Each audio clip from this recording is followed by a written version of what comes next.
Say friends, Josh here with Ted. We're going to walk through the Gemini setup. Ted actually has a Gemini II in his hand, but it's the same setup for the Gemini 3 as well. You'll note that we have this nice two-tone stuff sack. Why two-tone? Well, we'll tell you why. Ted's pulling out the fly, which you'll notice is green, just like there is a corresponding green side to the stuff sack, and the gray tent bottom of the tent body itself. If we look inside of the stuff sack, you'll notice that it actually has a divider on the green side and the gray side. The idea here is that when you are putting your tent away after use, oftentimes the fly is wet. So you want to be able to keep that separate from the tent. It allows you to do so, keep them separated, keep it just a little bit drier.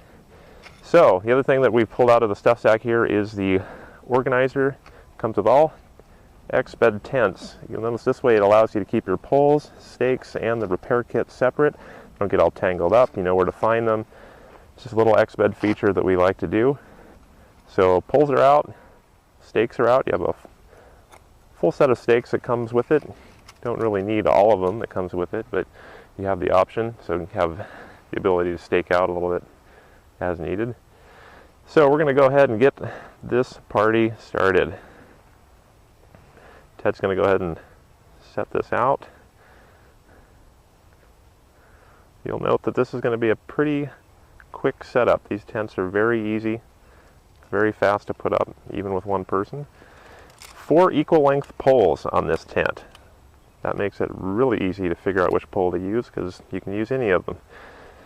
You'll notice here that the pole sleeve is actually numbered 1 through 4, so it makes it really easy to know how to go ahead and insert the poles. Continuous pole sleeves as well makes it really easy to put these poles in the tent. Also gives it nice, even, and taut tension across the tent body. So he's got the first one in. Second one is going in now. You want to make sure that when you're putting these poles in too, make sure they're seated all the way at the edge of the pole sleeve. You know, it's this little kind of nylon boot at the end of it. Just make sure that you push that thing all the way to the end, so it's going to make the tent setup a whole lot easier. So now we're going to go ahead and put in poles 3 and 4. This is a very distinct and unique pole structure on the Gemini series tent, the 4 equal length tents. One of the things that's pretty interesting about it is that the poles, instead of going in from the bottom of the tent body and upward, going upward into the ceiling, actually start at the ceiling and go downward to the floor. It gives you a high entry point, it makes it easier to get in the tent, and also makes it a little bit easier to set up as well. So now you see that all 4 poles are in the tent. So what we're going to do now is take those poles and put them into the hub structure at the top here. So 1 and 2 go into the hub. Easy. And we're going to see 3 and 4 here as well.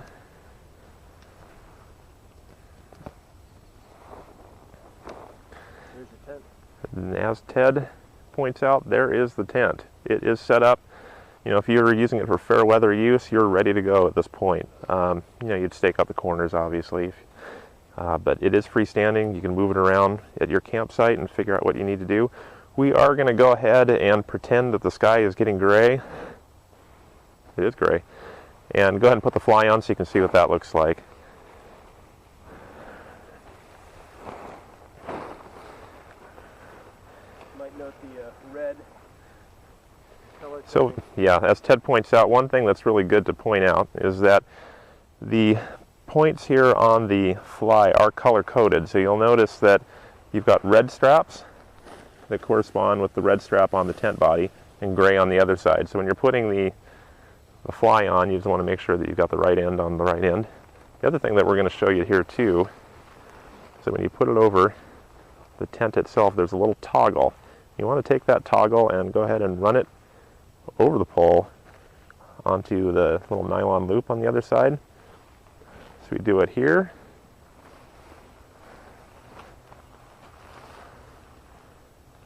And I'll do it again here. And the reason for this, as you'll see here when Ted's done, is it gives you tension across the top of the fly. This makes sure that it sheds rain really well. It also helps with the condensation on the inside of the tent as well by giving it a lot of space, as Ted shows you. So that works quite well. Again, so here I'm going to go ahead and snap that fly to the tent body. Again, showing you that color coding so you know which side is which.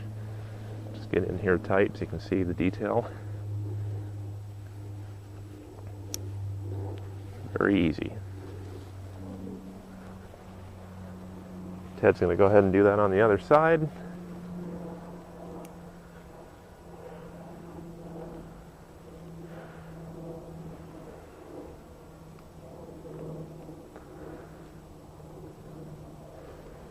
The fly is now attached. Now we're just going to do a little simple staking out. Again, note that we're doing the full-blown foul weather setup here. Generally speaking, you will probably just be putting up the inner tent and adding the fly as needed, which makes it a very quick pitch. But even if you're going for a full storm setup, it does go up very quickly and very easily, even with one person. Let's take this out and then I'll show you the sky outline.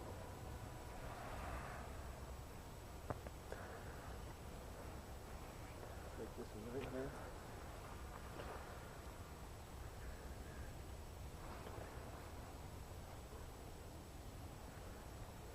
And we are staked. One thing that we're going to point out to you, now that you've seen what's staked, we'll untension this for just a moment and point out one detail that's important to know. You'll know that there's this loop that runs around where the two poles intersect on either side of the tent. What this means is that when you are guying out the tent, as Ted kind of shows by putting some tension on the cord, you're actually guying directly to the pole structure, not just the fly. This is a much, much stronger setup.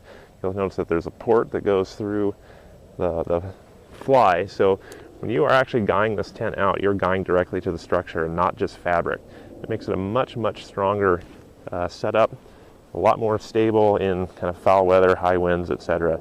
That's a pretty important feature, and it's something that you'll find on all Exped tents. Just going to tension one out so you can see what that looks like.